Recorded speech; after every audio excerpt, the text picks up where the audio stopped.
बलूचिस्तान में पाकिस्तानी सेना के ऊपर बड़ा हमला हुआ है। बलूच लिबरेशन आर्मी ने दावा किया कि उसने क्वेटा के नजदीक मार्गरेट इलाके में पाकिस्तानी सेना पर हमला कर 10 सैनिकों को मार गिराया है। बीएलए के मुताबिक यह हमला remote controlled improvise explosive device यानी आईईडी के जरिए किया गया, जिसमें सेना का वाहन पूरी तरह से तबाह कर दिया गया है। बीएलए के मुताबिक यह हमला remote controlled improvise explosive device यानी आईईडी के जरिए किया गया है, जिसमें सेना के वाहन को पूरी तरह से क्षतिग्रस्त किया गया। साथ ही 10 सैनिकों की मौत की पुष्टि भी बीएलए के द्वारा की जा रही है।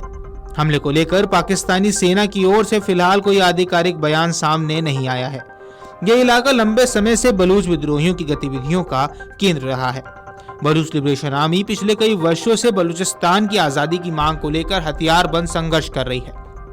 पुलिस ने पहले 4 मौतों की सूचना दी थी, लेकिन बाद में बीएलए ने एक बयान में कहा कि 10 सैनिक मारे गए हैं और वाहन को नष्ट कर दिया गया है। बीएलए के प्रवक्ता जीएन बलूच ने कहा, स्वतंत्रता सेनानियों ने मार्गरेट में रिमोट कंट्रोल्ड आईडी के साथ पाकिस्तानी सेना के काफिले को निशाना बनाया। वाहन नष्ट हो गया और उसमें सवार सभी 10 सैनिक मारे गए। यह हमला बीएलए द्वारा किए गए हमलों की श्रृंखला का हिस्सा है। मार्च में समूह ने जाफर एक्सप्रेस ट्रेन को हाईजैक कर लिया था, जिसके बाद 60 लोग मारे गए थे। बलूच विद्रोहियों और पाकिस्तान सरकार के बीच लंबे समय से यह संघर्ष चल रहा है।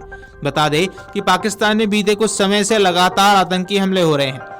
पिछले महीना क्वेटा से तफ्तान जा रहे सेना के काफिले पर आतंकी हमला हुआ था, जिसमें 7 सैनिकों की मौत हो गई थी और 21 लोग घायल हुए थे। इस हमले की जिम्मेदारी लेते हुए बलूच लिबरेशन आर्मी ने 90 पाकिस्तानी सैनिकों की मौत का दावा किया था। वहीं आपको बता दें कि बलूच लिबरेशन आर्मी ने पिछले महीने बलूचिस्तान के क्वेटा में जाफर एक्सप्रेस पर हमला कर उसे हाईजैक कर लिया था।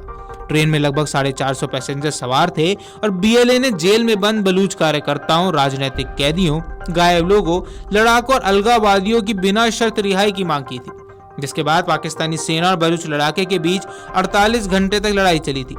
पाकिस्तानी सेना ने दावा किया था कि 33 बलूच लड़ाके मारे गए और सभी बंधकों को रिहा करा लिया गया, जबकि बलूच लड़ाकों ने 100 पाकिस्तानी सैनिकों को मार गिराने का दावा किया था। वहीं आपको बता दें कि बलूचिस्तान में कई लोगों का मानना है कि भारत पाकिस्तान बंटवारे के बाद वे एक आजाद देश के तौर पर रहना चाहते हैं, लेकिन बिना उनकी मर्जी उन्हें पाकिस्तान में शामिल कर दिया गया था। इसी वजह से बलूचिस्तान में सेना के लोगों का संघर्ष आज भी जारी है। बीएलए की प्रमुख मांग पाकिस्तान से अलग होकर बलूचिस्तान देश का गठन करना है। बलूचिस्तान में आजादी की मांग करने वाले कई संगठन हैं। इनमें बलूच लिबरेशन आर्मी सबसे ताकतवर संगठन है। यह संगठन 70 के दशक में अस्तित्व में आया था, लेकिन 21वीं सदी में इसका प्रभाव बढ़ा है। बीएलए बलूचिस्तान को पाकिस्तानी सरकार और चीन से मुक्ति दिलाना चाहता है। उसका मानना है कि बलूचिस्तान के संसाधनों पर उनका हक है और पाकिस्तान सरकार ने बलूचिस्तान लिबरेशन आर्मी को 2007 में आतंकी संगठनों की सूची में शामिल कर लिया है।